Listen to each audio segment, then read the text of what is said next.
Hola, que Dios te bendiga. Soy la pastora Emanuela Pecorini. En esta ocasión quiero explicarte lo que dice Romanos 1, del 18 hasta el 32. Versículos 18 hasta el 32. Como vemos, empieza con el subtítulo La culpabilidad del hombre. Este pasaje es un pasaje clave en la carta del apóstol Pablo a los romanos. Aquí Pablo comienza a desarrollar su argumento principal sobre la necesidad universal del Evangelio, comenzando con una exposición de lo que es el pecado humano y la ira de Dios contra la impiedad. Y hoy quiero desglosártelo detalladamente versículo por versículo o por secciones para que podamos comprender un poco más. Como dice la Escritura en los versículos 18 al 20, porque la ira de Dios se revela desde el cielo contra toda impiedad e injusticia de los hombres que detienen con injusticia la verdad, porque lo que de Dios se conoce les es manifiesto, pues Dios se lo manifestó, porque las cosas invisibles de Él, su eterno poder y deidad, se hacen claramente visibles desde la creación del mundo, siendo entendidas por medio de las cosas hechas, de modo que no tienen excusa. Cuando habla acerca de la ira de Dios, significa que los seres humanos suprimen o rechazan la verdad sobre Dios que tienen disponible. Luego vemos el punto de la revelación natural. Esto lo que significa es que Pablo está diciendo que Dios ha revelado suficiente sobre sí mismo en la creación, su poder y divinidad, como para que todos lo reconozcan. Por tanto, no tienen excusa. Luego vemos el versículo 21 al 23 y dice, pues habiendo conocido a Dios no le glorificaron como a Dios, ni le dieron gracias, sino que se envanecieron en sus razonamientos y su necio corazón fue entenebrecido. Profesando ser sabios se hicieron necios y cambiaron la gloria del Dios incorruptible en semejanza de imagen de hombre corruptible, de aves, de cuadrúpedos y de reptiles. Aunque los humanos tienen conocimiento de Dios, amadas, no lo honran ni le dan gracias. Vemos su rechazo lleva a un deterioro intelectual y espiritual, volviéndose necios. Y aparte, reemplazan al verdadero Dios con ídolos, una referencia directa a la idolatría, algo común en el mundo greco-romano.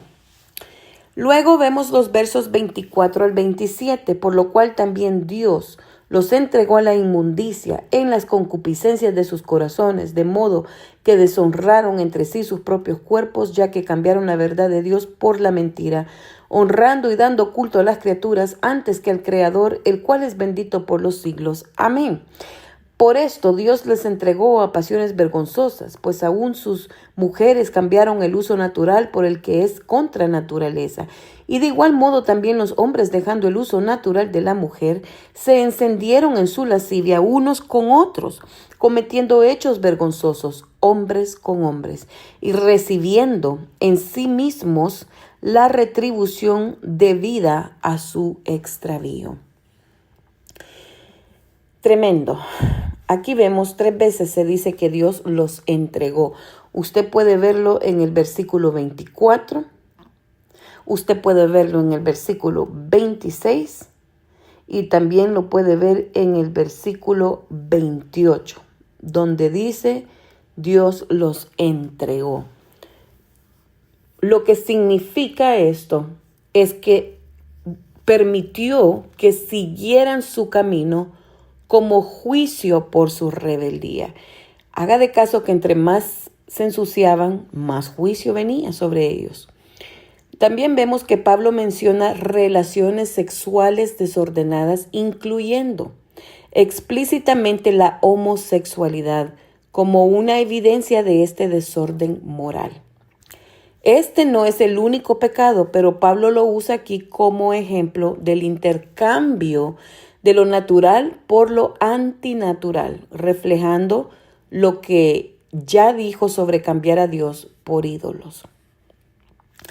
En el versículo 28 hasta llegar al 32 vemos la lista de pecados y juicio justo de Dios. Y dice, y como no aprobaron tener en cuenta a Dios, Dios los entregó a una mente reprobada, estando atestados de toda injusticia, fornicación, perversidad, etcétera. Usted lo puede leer, ¿verdad? Versículos 28 al 32. Y aquí vemos que describe una mente reprobada, es decir, incapaz de discernir lo bueno debido al rechazo persistente de Dios. Vemos también que incluye una larga lista de pecados, ¿verdad? Podemos verlo desde el verso 29, donde habla acerca de la fornicación, perversidad, avaricia, maldad, llenos de envidia, homicidios, contiendas, engaños, malignidades, murmuradores, detractores, aborrecedores de Dios, injuriosos, soberbios, altivos, inventores de males, desobedientes a los padres, necios, desleales, sin afecto natural, implacables. Todo esto es una lista de pecados. Y como envidia, ¿verdad? Homicidio, desobediencia, todas estas cuestiones. Entonces hay que tener mucho cuidado de no caer en ninguno de estos.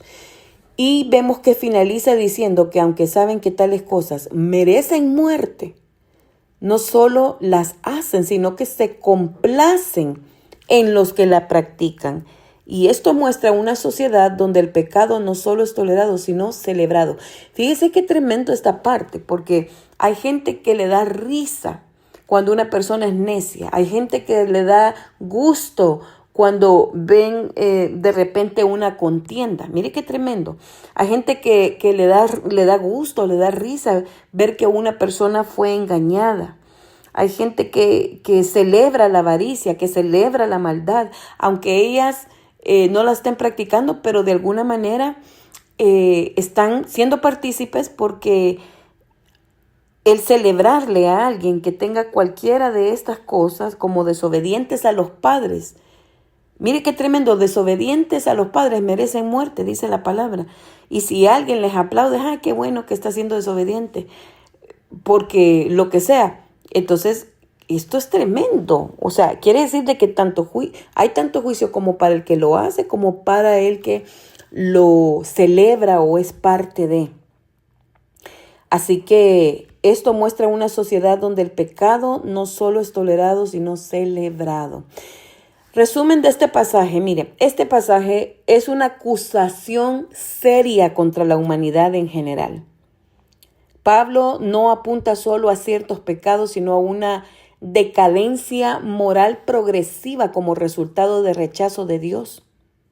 Su propósito no es solo condenar, sino preparar el terreno. ¿Para qué? Para mostrar la necesidad universal del Evangelio y la justificación por la fe que desarrolla en los capítulos que vamos a estar leyendo. Así que esto es tremendo, ¿verdad?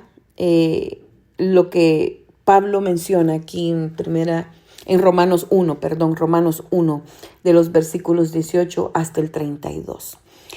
Cualquier duda o pregunta, por favor, déjemela saber para poder explicar de mejor manera. Dios me les bendiga.